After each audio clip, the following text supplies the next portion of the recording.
Hi, folks. Welcome back to Ken Michaels Radio.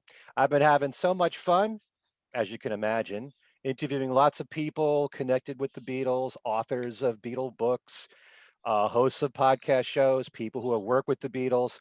And we have a special guest with us returning to my channel. And for many years, he's been a writer for Beatlefan magazine. He's also the author of Changin Times, 101 Days That Shaped a Generation, which is all about the 101 days that followed the President Kennedy assassination and all the changes that went on in our culture in the United States. And he goes back with me to the 80s when I was doing my radio show on WDHA in New Jersey. He was a frequent guest on the show along with Tom Frangione. The two of them would appear together once in a while. And you may also know him for the several years that he was a co host on the podcast show Things We Said Today with me. And we welcome back Al Sussman. Good to see you, Al. Hi, Ken. How are you today? Good. Not that long ago, I started doing something new here on the channel called the Number Nine Dream Show. And Al said he'd like to participate in this. For those of you who are new to it, we pick a certain Beatle and then we list three categories for that Beatle and ask our guests to name their top three that fit that category. And every time we do this, it could be a different Beatle, it could be different categories. And Al has chosen John Lennon for the show this time. And the three categories that we have for John are top three John Lennon Beatles songs. Those have to be songs that we associate John with, songs that he was the only writer or the main writer, but sang lead on it. And then there's top three Wait a John minute. That Lennon. does that mean I can't do what? Why don't we do it in the road? That's right. I'll have to double check on that one to see if John had anything to do with it, but no. Yeah. Uh, Yeah, but yeah, in most cases, songs that you immediately identify John with. That's Right. that's what falls in that category. Also, John Lennon's solo lyrics, your top three. That could be just one line from a song, or it could be the entire lyrics of a song. All right. And then finally, top three John Lennon lead vocals of all time, Beatles and solo combined. So I'm curious to see what your picks will be. And why don't we start with your top three John Lennon Beatles songs? Okay. Um, Now, with this first one, of course, and I'm sure you have this as well. I get asked fairly frequently about what my favorite Beatles songs are, Hmm, and when I give them my pretty much stock answers, half hour later I'm thinking, wait a minute, why didn't I include such and such a song? right. And the first one here is one of those, not a second time, which is Wow. the closing track on Meet the Beatles, and the next to last track on With the Beatles, and it's of course it's famed mainly because of what was it, William Mann's Right. review in the London Sunday Times, where he mentioned the Aeolian cadences Hmm. in Not a Second Time, and John said, "I didn't even know what an Aeolian cadence is. I was trying to write a song that sounded like Smokey Robinson." Hmm. And and they did a very good job of that, even though it's not a miracles type song. Still, it's got there's a lot of soul to it, very impassioned vocal by John. Not the best recorded track on that album, Hmm. with a little bit of distortion that I've always found annoying, but other than that, it's a great song. And in fact, it's funny. I've always wondered what it would have been sound what it would have sounded like for Smokey Robinson to do a Yeah. cover of that. Much in the way that he did do a cover of So Bad, Right. Would right? And would I had always been thinking, boy, that would be perfect for him. uh-huh. Yeah, Yeah. when John said this about that song and also All I've Got to Do, All I've got to Yes. do is definitely Smokey Robinson-esque. I could hear Yeah. him singing that one. I couldn't really hear it as much with Not a Second Time, but you definitely hear that. Hmm. Yeah. Yeah, definitely. And Robert Palmer did an Yes. excellent cover of Not a Second Time. He even You know. added new lyrics to it. He had a whole verse in there with Yes, he different did. lyrics, which doesn't Right. happen that often. So, yeah. No, that's true. In fact, I never actually found out whether those were were Robert Palmer's lyrics or whether they were possibly, lyrics of John's that had never actually been published for the song. Hmm. I never heard anything about that. I think we Yeah, would have known by yeah, now, but yeah. I would think so. yeah. Yeah, Hmm. Okay. but Good choice. yeah. Hmm. And your other? Then the second one is actually one that I just actually wrote about for the Jude Kessler is doing a series on on a track by track series on Rubber Soul for the Fest for Beatles fans site Hmm. website, and I chose to do Nowhere Man, Okay. which has always been one of my is in fact that is one of my top five favorite Hmm. Beatles songs, no question about it. And it's a song that that I can remember hearing it. This would have been in December of '65. One of the New York stations got a copy of the British Rubber Soul Hmm. and played the four tracks that weren't on the American edition. And for, as long as it took for Nat Weiss to send out the cease and desist letter. And, but I mean, I just loved it the first time around, and I was really happy when it was released as a single 2 months later. And it's just I, the three-part harmonies. I mean, I had always um, it's one of the things tracks like Yes It Is, Hmm. things Sure. like that, This boy. This Boy, obviously those were absolute total favorites of mine. And in that fall, the fall of '66, I was I took a modern communications class at in I was a junior in high school Hmm. and took a modern communications class. And this one week, the teacher asked us to bring in song lyrics, and most of the kids in the class who were just kind of taking it as just a class to fill up the electives they had to take, that kind of Yeah. thing, brought in stuff like I'm Your Puppet, you know which was a hit at the time, I know. Yeah. and things like that. And I guess I took it a little bit more seriously, and I brought in Nowhere Man. Hmm. Even though at the time I really didn't know the exactly what the song was about, which obviously was much in the same vein as Help, Hmm. in that it was about the the isolation that John was feeling back in at that time, having moved out of London and out to the stockbroker district, Hmm. and frankly being in a marriage that was not really working out, at least from his end. Yeah.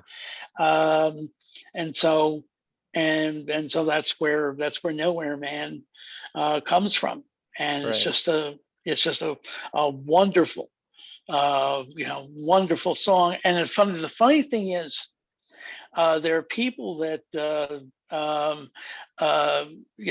that talk about the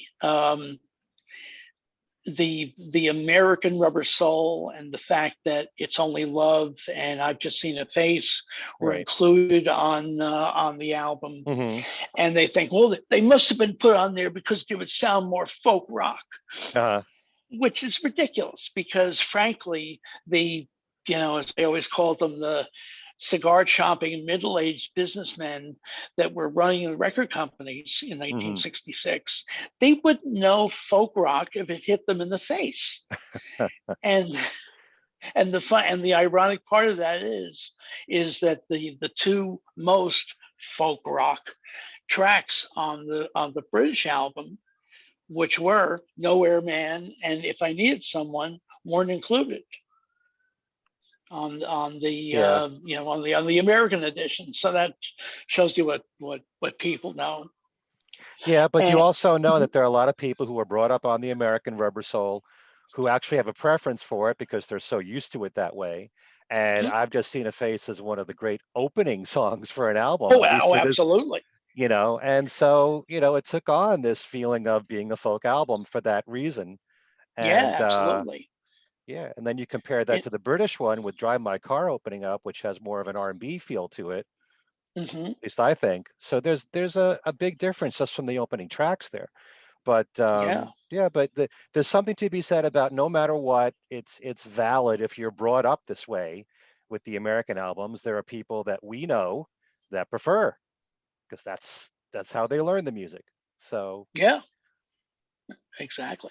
mm, Although there's fewer and fewer of those people actually, considering that the British albums have been in circulation as the official right, version for so long now, right, for 30 34 years. yeah. Well, more That's the a good. first generation fans who are brought up on it. Yeah, Either yeah, bought the exactly. vinyl or the cassettes, you know. Right. That's So true. Yeah, that's yeah. true. Let me ask you one question about Yeah. Nowhere Man, because one of the things that's most striking about the song obviously are those harmonies, but I can't recall, and there probably are examples of this, a hit single that started with just harmonies and nothing else. No instrumentation, no guitars, no drums, just harmonies. I'm You know, trying to think of like a Crosby, Stills and Nash song that would have started out, but mm. But I mean, not. even before Nowhere Man, was that Oh, more or oh, less a first, or were there examples of that really? the only thing I can think of, and there are no Beach Boys songs that I can remember that started out. At least there were singles that started out with strictly their harmonies. I mean, Surfer Girl, but there was an instrumental intro to Right. that. You know, no, I can't really think of anything like that. No, Okay. If anyone but that, watching can think of a song that yeah, was like that, please let us know because I always found that to be really unique. And I began very to much notice so. that so much more from, Paul McCartney started My Brave Face that way, just vocals and Yes. harmonies, and it's very unusual to start a song that way. Hmm. Even Flying to My Home, which was the Yeah. B side to it, and yeah, it's a very unusual thing to do, but one of the many reasons why we love the Beatles. Yeah. No Um, question. okay, so No what about question. your third song? The third one is actually a relatively obvious selection, and again, it's one of my top five favorites. It's "All You Need Is Love." Hmm, It probably that song probably sums up the Beatles' philosophy about as well as any. Whether one thinks that philosophy is naive or hmm, what, but it's like Paul said toward the end of the anthology video that he's very proud of the fact that they and then saying this right in like the aftermath of the grunge outbreak, uh-huh, and saying that he's always been very proud of the fact that their songs were very positive, that hmm, they that and he mentioned "All You Need Is Love," yeah, and it that philosophy is it's again probably, well, definitely naive, but it's certainly a positive one, and it was, of course, an anthem Hmm. in the summer of '67. It's funny because again, was writing about it, a piece for Bruce Spizer's possibly next or maybe the one after that book in the Beatles album series. I did a piece on the period from, which is basically what the book is going to be about, is the period from the release of All You Need Is Love and the Our World special Right. through Yellow Submarine, minus the White Album um, and Hey Jude, which we've already covered Hmm. on in the previous book. Right. So you're covering Magical Mystery Tour then? Yes, yeah, yeah. It'll Okay. be All You Need Is Love, Magical Mystery Tour, Lady Madonna, Yellow Submarine, both the film and the album. Hmm. So it's from that time. It's just the only thing missing is Hey Jude and the White Album, because we covered those a couple of books back. Right. I'm wondering if this could be like foretelling what the next archival release will be after Let It Be, because she noticed they didn't do anything with Magical Mystery Tour on Yellow Submarine. Yeah, yeah, that's true. That would probably be um, I guess until they decide to go back to the early albums, probably their only other option Hmm. from Well, that later time. if you're going to go by 60th anniversaries, then please me would be Yeah, right. 2023. So there's Yeah, room next year for something yeah, without it being an anniversary. But yeah. That's true. very, very interesting choices. Normally when I see surveys of Beatles songs, and if I just were to break it down with just the Lennon songs, you'd probably see A Day in the Life, and you'd see I Am the Hmm. Walrus and Tomorrow Never Knows, and you didn't include any of those. Any? No, I mean they're great songs, Hmm. but these were the three that that at least for me are the ones are John's song, and I mean and there are plenty of others, like Hmm. I said, how can I fit If I Fell Right. into this list, and there was just no way to do that without going beyond three. Right. That's the thing. This is not as easy as it sounds. You No, know, it's not. I know when people ask me my favorite Beatles songs, I can name like my top two, and then I really have to measure all the other ones, which song do I like more than another one. And it's not easy. Hmm. It Yeah, really it's isn't. not. I usually say, look, I can give you a top five, Hmm. and I can do that, and I usually try, even when I do that, I usually try, for instance, to basically include something by George. Hmm. Even if there are other things, so I almost always include Here Comes the Sun, Right. or even one of the earlier ones like You Like Me Too Much, Hmm. which I mean on a song by song basis. I mean, I love most of his Beatles material. Yep. How many songs are there? Harrison songs, like 2 dozen. And to me, I love all of them. If So Yeah, yeah, yeah. yeah, really. Even the Indian music ones that we were not really ready for, first time around. Mm. Like a song like The Inner Light. I Uh-huh. mean, I absolutely adore that. Right. Yeah. It's so beautiful. Yeah. And for me, Within You Without You, I recognize as such a masterpiece Oh now. yeah. Oh no, no doubt. Brilliant beyond words. When Yeah. you think of lyrically what he's saying in the song and the entire arrangement, which you got to give George Martin so much credit for. The Hmm. Western and Eastern instruments, you know, Yeah. you know, the arrangement for both at the same time is Hmm. it's brilliant, and it doesn't get Yeah. nearly the credit that it should. But anyway, let's move on here. Yes. Uh, Okay. John Lennon, top 3 solo lyrics. Okay. Right.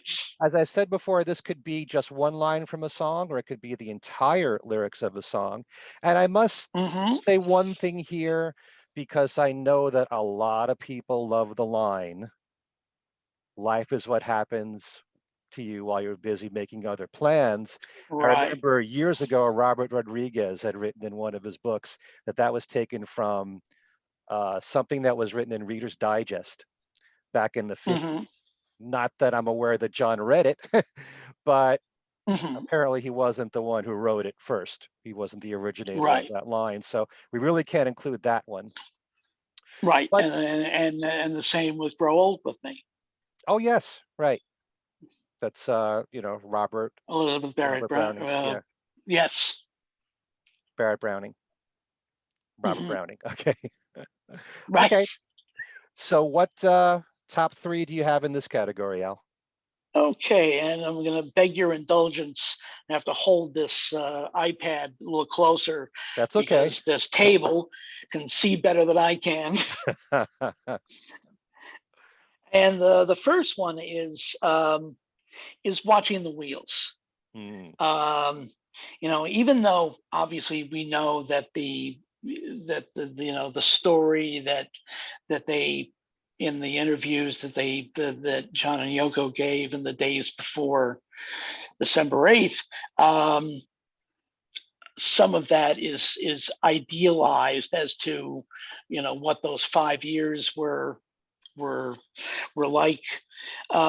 Still, it this is a good watching the wheels has always been, to me at least, a very good distillation of kind of what his life was like during those 5 years when he mm, was out of the arena, so to speak.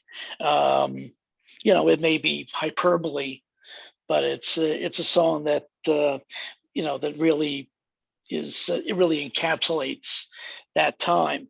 For instance, um, when I tell them that I'm doing fine watching Shadows on the Wall, don't you miss the big time, boy? You're no longer on the ball. Just those two lines. Really kind of say it all mm-hmm. to an extent.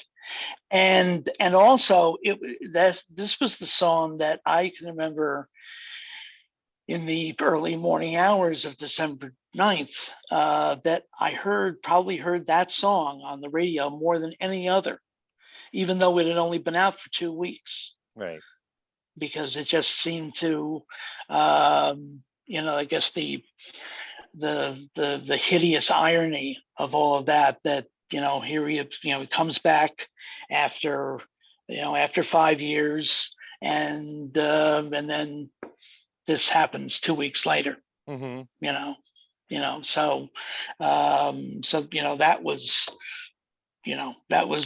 the one that really kind of, I think, touched people of the newer songs, of the songs on Double Fantasy. That was the one that kind of touched people the most at that specific moment. Yeah. For me, it was that, and also woman.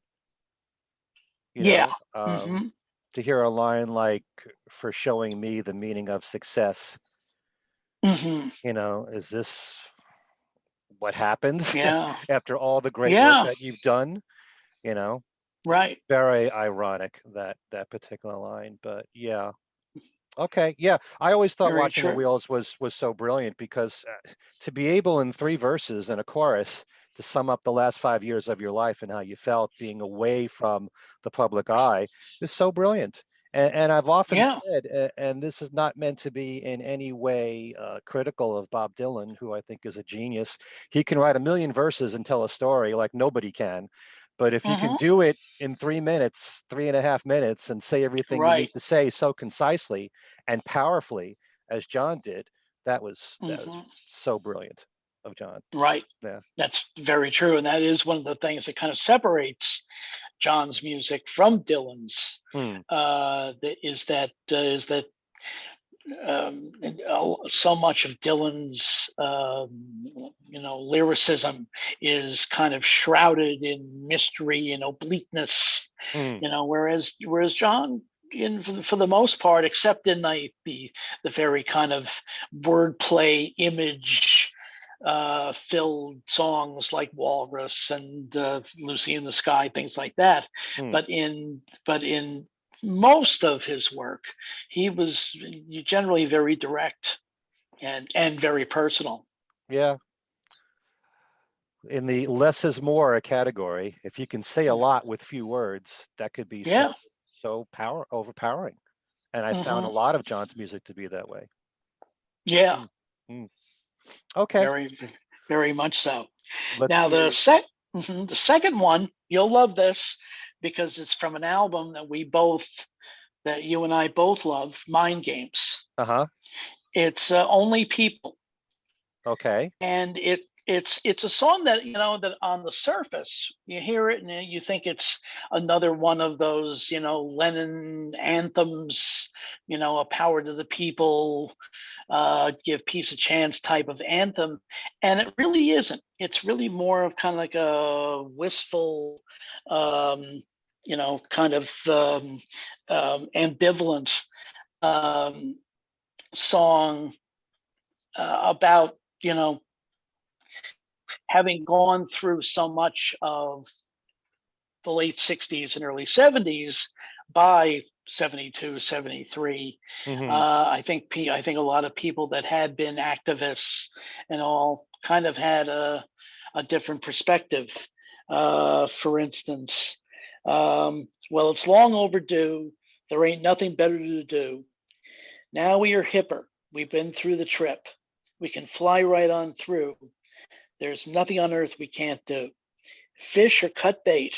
It's our future we're making. All together now. Pull the chain. We don't want no big brother scene. Mm. Like I Uh-huh. said, on the surface, you think, that it's anthemic. Bring on the Lucy. Mm-hmm. That sort of thing. Right. But it's really much more kind of ambivalent. Yeah, well, it tells you Yeah. John's reaction to all the experiences that he'd been through in the last few Yeah. years. Yeah, Hmm. always. John's lyrics can be so personal, even when you don't think Very. they are. If you really take the time to analyze them, there's more that goes on, like you said, beneath the surface. Yeah, very, Yeah. Very very. much so.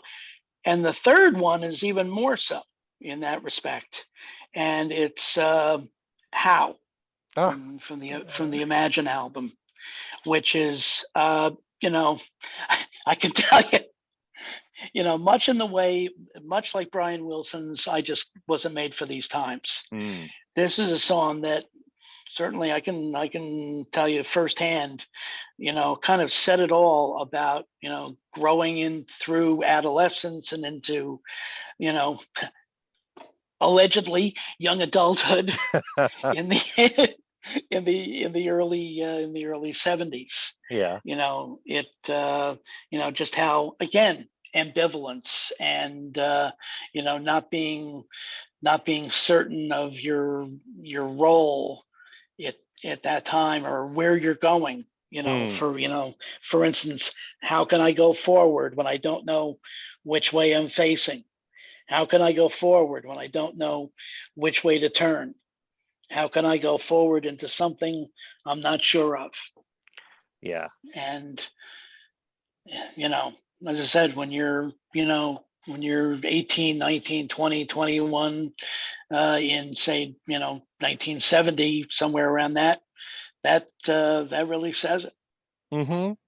Yeah, I've cited this song myself as one that I've loved for the lyrics. Well, everything with it.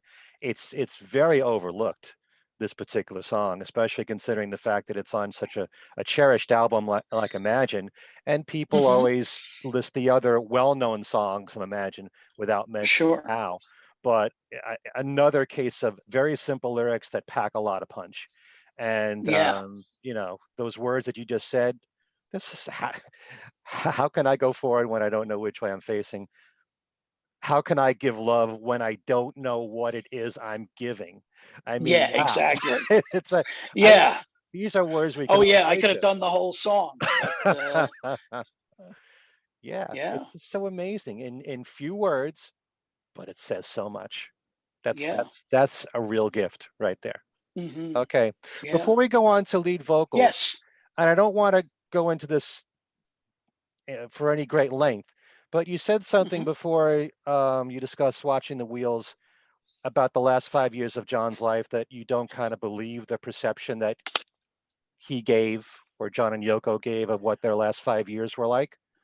Well, I think it's, it's just that, I think we've found in the years since then that especially basically the scenario that they put out in the interviews that they did in the fall of 1980 were not all that accurate. Certainly, John's claim that he, you know, never picked up a guitar in 5 years. Yeah. Well, that's the one There's. thing that I've been pointed out for so long. But, you know, trying to give him the benefit of the doubt, it could just very well Hmm. be that in his mind, he probably thought he didn't really play the guitar all that much. So we just Hmm. use those words.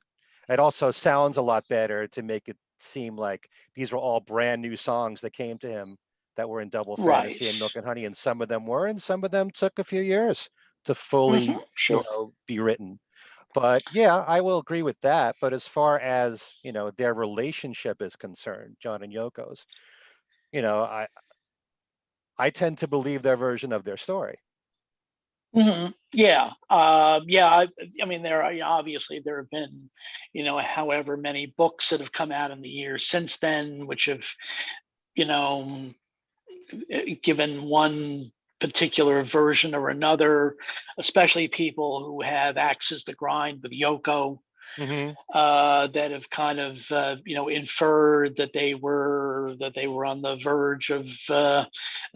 verge of breaking up, and that they were both back on drugs and other things, and that I don't really buy, Hmm. because we simply don't know.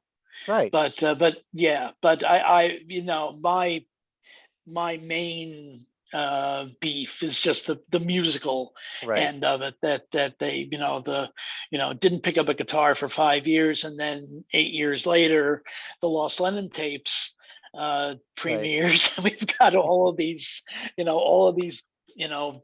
It was as if, okay, he didn't pick up a guitar for 5 years, but he certainly spent a lot of time at the piano. Mm. Well, there's actually a decent amount on guitar from that Yeah. period. Oh, sure. Yeah, and then you hear about they had plans possibly of having a stage musical, The Ballad of John and Yoko, Right. and you don't Hmm. really know which songs were intended for that.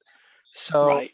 but it is fascinating when you listen to the Lost Lennon tapes or any of the stuff that's been bootlegged through the years, and you Hmm. can see how these songs were gradually developed. Oh, You yeah. had fragments of songs like just like starting over. Hmm. It's the whole process of how a song is written. You could take an idea that you wrote 3 years ago, add it to something new that you developed, and you have a song. So, yeah, I don't believe the way that John said it. I didn't pick up a guitar for the last 5 years, but at the same time, he also in an interview said, I hardly picked up the guitar in the last 5 years. So Right. it all depends on how you look at it. Maybe in his mind, as someone who was constantly writing in the 60s and up to the point where he took his 5 years off, when it was a regular thing, he wasn't Hmm. writing as much. Maybe in the back of his mind, that's what he meant. Just trying to give him the Plus, benefit of the doubt. yeah. Plus, I've always said that he tended to say things that in interviews that I think he was thinking in the back of his mind, this is going to look really good in print, Hmm. even if it's not particularly factual. Like around the same time, the Barbara Graustark interview in Newsweek, where he talked about that he had like no communication with Paul for years, Mm, and that it turned out that even if Paul hadn't been at the Dakota all that often, they certainly were communicating by phone. right.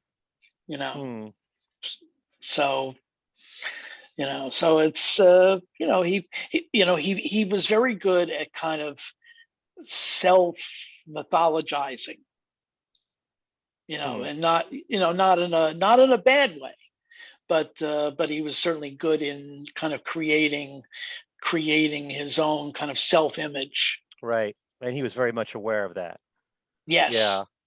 But at the same time, I do think, John and Yoko were brutally honest about their relationship in so many ways.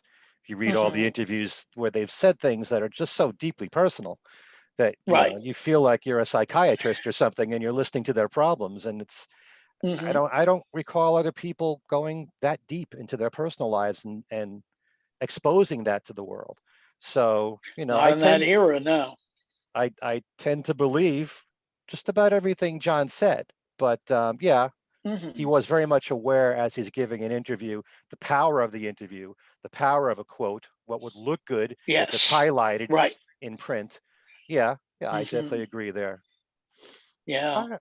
All right. So, top three John Lennon lead vocals of all time. Wonder Hmm. what your three will be. There's so many great Okay. vocals he's done, and I'm wondering what would be in the tops for you. Well, the first one is a somewhat obvious one, considering what we're doing right now, and that's Number Nine Dream. Okay. And why is that particular Well, song? besides the obvious, it's a song that kind of harkens back to the what you might call the dreamy Lennon songs. I'm Only Sleeping, Lucy in the Sky, Strawberry Walt, Fields? Strawberry Fields, Hmm. Walrus, to an extent. It has that kind of that very much that kind of feel to it. Hmm. Okay. Yeah. Well, definitely whatever the echo or reverb that was added a lot to the song and the production of it and gave you that Hmm. dreamy feel to it. Yeah. Right, Also, the kind of George Harrison-esque lead guitar in there that yes, opens the song makes you think right, Beatles a little bit right yeah. there. Hmm. Okay. All right. Your next song? And then the second one is kind of the opposite tack, and it's "Give Me Some Truth," Hmm. Okay. be- because it's got a it's a very um, um, hang on one second. Yes, it's got a very raw, angry Lennon, Uh-huh. as the and at at really his best in that respect. Hmm. And of course it's a song that has had unfortunately has retained its relevance all these years. When you consider that it was released 50 years ago, Hmm. it's really retained its relevance. I can remember Vince Gelsa, when he was on WFUV during the Iraq War. He used to begin his show every Saturday night with "Give Me Some Truth." And I think in the last 4 years, I've heard it a few times. Uh-huh. You know, Well, I could tell you in the live broadcast of my show, Every Little Thing, which hasn't been on since last March, but hopefully right? will be back soon. It's been the most requested song Hmm. of the Beatle Yep. and solo Beatle catalog, I think for fairly obvious reasons. Yeah. Yeah. Obviously. Hmm. And but in contrast to that, the dreamy kind of psychedelic Hmm. sound of Number Nine Dream, and the songs that it kind of comes from. This was the raw, angry John um, well, of of "You Can't Do That," Uh-huh. Yep. you know, Absolutely. right? Okay. And then the third one is actually it's maybe the most iconic of all. February 11th, 1963. The last song recorded for their first album. Hmm. Uh, you know, with a cold and of course all the smoking. John's voice is his lungs are literally bleeding. Uh-huh. And basically they had one chance to get this song down, Hmm. and it turned out to be one of the most iconic vocals in rock history, and that's Yeah, Twist and Shout. sure. It's funny because hearing the song as a little kid growing up, you don't know the history behind what was going on in the recording studio then. I never would have Sure. known that this was the last song of the session and John was Yeah. giving it his all and whatever he had left, whatever energy he had left. And now when you apply that, knowing that Hmm. knowledge going into the recording, it's pretty remarkable. It's such edgy vocals, and throaty vocals Yeah. and still what so great for rock and roll. Hmm. Yeah. Yeah. So Oh, no, no question, because it's probably, in if there's a list of iconic rock vocals, that's got to be that's got to be way up there. And of course, it became, not only did it become a Beatles hit, but then became a hit again in the mid '80s for its from its use in Ferris Bueller's Day Off and Back to right, School. right. They had a top 40 hit with the song all over, Right, exactly. you know. And actually I kind of remember talking to Dave Morell about when Twist and Shout was released as a single and Capitol didn't have to do any work whatsoever in promoting it, but at the same time it kind of upset them because it got in the way of their new artists that they wanted to Yes, promote. right. So it tells you something when you really didn't have to promote it all that much, but the movie did help, Mhm. definitely, a Ferris Bueller. And of course, Rodney Dangerfield's vocals on Twist and Shout really Yeah. it did a lot to generate interest in the Beatles version. Talk about So iconic. all right. This is great. The beauty of a show like this is that I can get someone else on with the same three categories and they can have Oh completely yeah. different answers. So Oh, it's no great. question.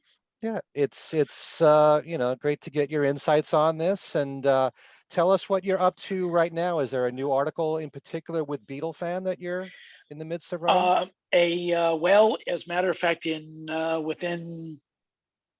within the next couple of days, I would imagine, Hmm. a brand new issue of Beatlefan will be out, and I have a piece on 1971, and what I did was I basically took kind of the same formula that I've been doing with the pieces I've been doing for Bert Speiser's Beatles album series Hmm. books, basically looking at the year, but not going into the hard news, basically just going into the music Mm-hmm. of the of 1971, but obviously using the Beatles as a kind of like a pivot point, Mm-hmm. so going in and out, what the Beatles were doing individually, and but also into the singer songwriters and some of the other musical trends of the year. Yeah. And in fact, I'm actually working now on a similar piece on 1976 that will probably run a little bit later on in the year. And let's see, other than that, though, doing a whole lot of a whole lot of proofreading and editing for various people. So I've been real busy, Good. and trying to do um, some early research on a new project. Mm-hmm.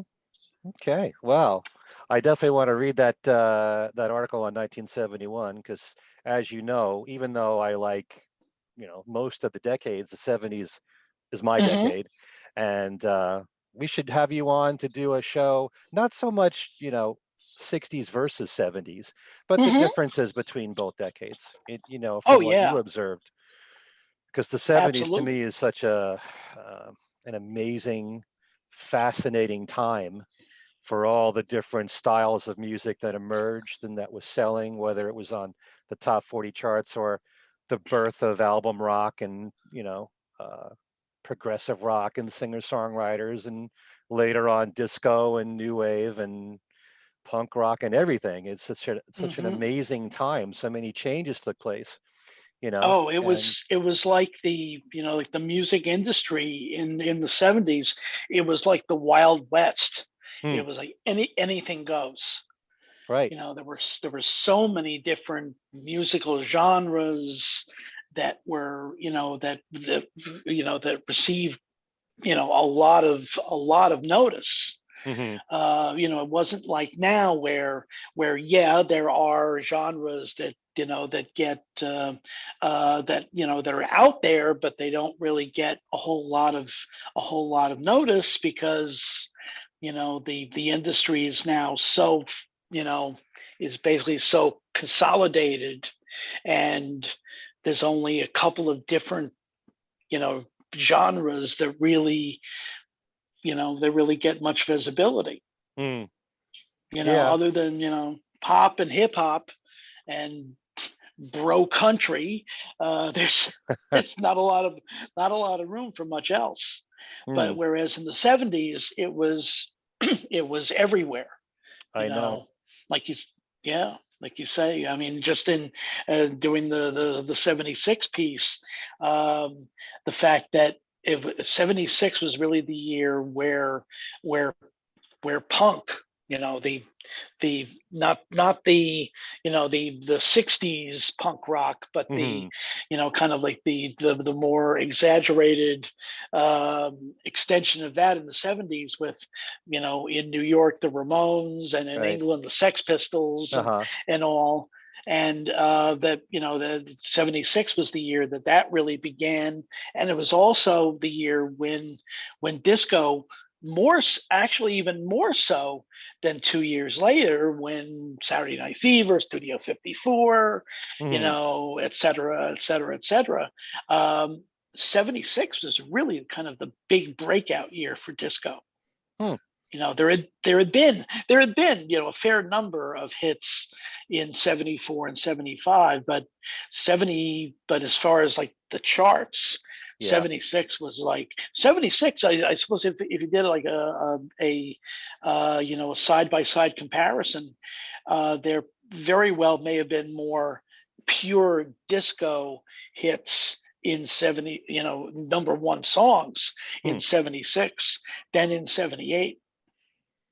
Yeah. Well, I'm So just so used to thinking the start of it all and hearing, the hustle and oh doctor's yeah, sure, orders, and that was all before sure. that. So, And that was yeah. 75, yeah, Yeah. right. So, And even Rock Your Baby by yep. George McCrae in Hmm. 74.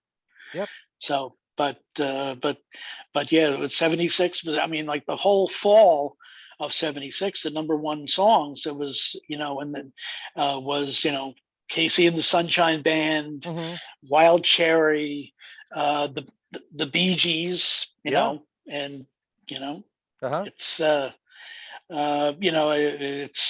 which was different from what it had been, because early on the early disco had been mainly kind of like glossy, kind of dance floor oriented R&B. Hmm.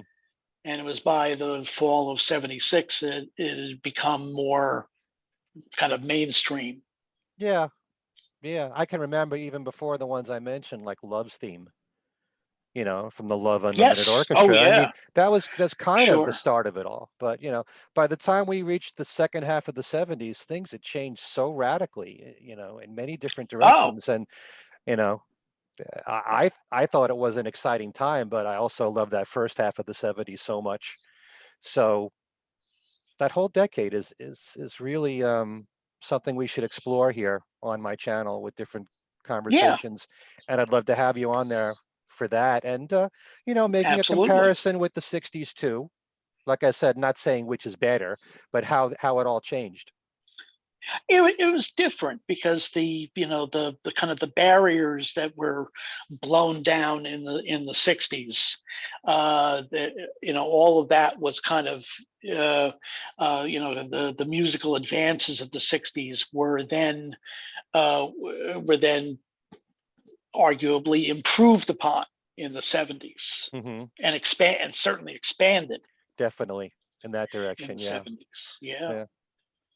Okay. Well, this has been great having you on. Yeah, You know you're welcome anytime.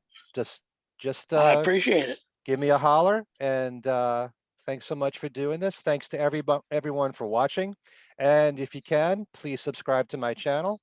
Please subscribe to the Things We Said Today YouTube page and go back and listen to shows that Al was on. And the Talk More Talk, a solo Beatles videocast channel. Subscribe to all of them. And again, thanks so much for your support of my channel. And we'll see you next time. Take care, Al.